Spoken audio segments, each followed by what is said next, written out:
ভাষ্য অনুযায়ী যে তাদেরকে অ্যারেস্টও করা হয়নি, তাদেরকে ডিটেনও করা হয়নি, তাহলে তাদেরকে ওখানে আটকে রাখা হয়েছে কিসের জন্য? তাদের নিরাপত্তার কথা যে বলছেন, সেই নিরাপত্তাটা তারা কখন চাইলেন সে কথা কখনোই বলছেন না। তারা গতকালকে আমাদের মামলা ফাইল করার পরে তাদের পরিবারের সাথে দেখা করতে দিয়েছেন, সেটা বারবার বলছেন যে পরিবার বলছে ভালো আছে, পরিবার বলছে ভালো আছে। আমরা শুধু ক্যামেরার সামনে যে অংশটুকু দেখানো হয়েছে সেটুকু দেখেছি, ক্যামেরার পিছনে ওখানে কিভাবে তাদের কাছ থেকে এই স্টেটমেন্ট নেওয়া হচ্ছে সে বিষয়টা কখনো দেখা হচ্ছে না, দেখা যাচ্ছে না। এবং এই যে ভাতের হোটেলের কথা আমরা বলি, এই ভাতের হোটেল কি এখন রিসর্ট যে আমার বাইরে থাকতে ভালো লাগছে না, আমি গেলাম ওখানে যে রিসর্টের সময় কাটিয়ে আসলাম যাতে আমাকে কেউ ডিস্টার্ব না করে, এই দায়িত্ব কবে থেকে ডিটেকটিভ ব্রাঞ্চ নিয়েছে? এগুলোর কোনো উত্তর সদুত্তর ওনারা দিতে পারছেন না এবং দিচ্ছেন না।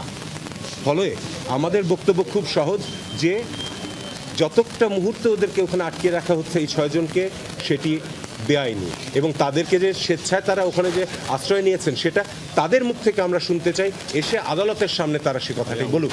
কিন্তু তারা সেই কথাটাও বলতে দিতে সাহস পাচ্ছেন না। এই হাইকোর্ট থেকে ডিবি অফিসের দূরত্ব খুব বেশি হলে 1.5 থেকে 2 কিলোমিটার, তাদেরকে এখানে আনতে 2 মিনিট লাগবে। নিয়ে আসুক, নিয়ে এসে তারা আদালতের সামনে বলুক যে না আমরা ওখানে আছি, আমরা ভালো আছি, আমরা আসবো না।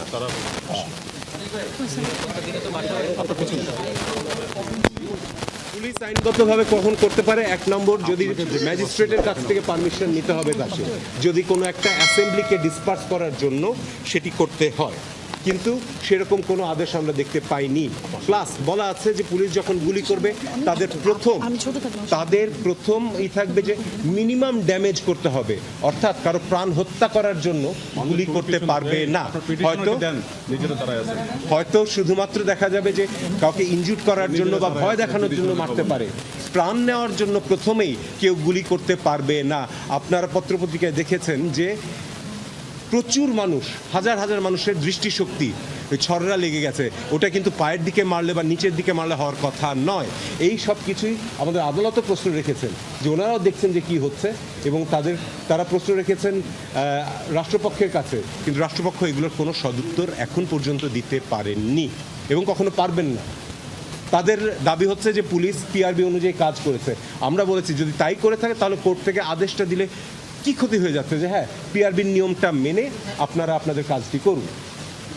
তারা তো বলছেন যে আটক 6 জন আপনারা আটক বা ডিটেনশন আছে সেই প্রমাণ দিতে পারেননি, ঘটনায় তারা আপনারা প্রমাণ দিতে পারেননি যে তারা আটক বা ডিটেনশন। এক সেকেন্ড, একটা শেষ করি।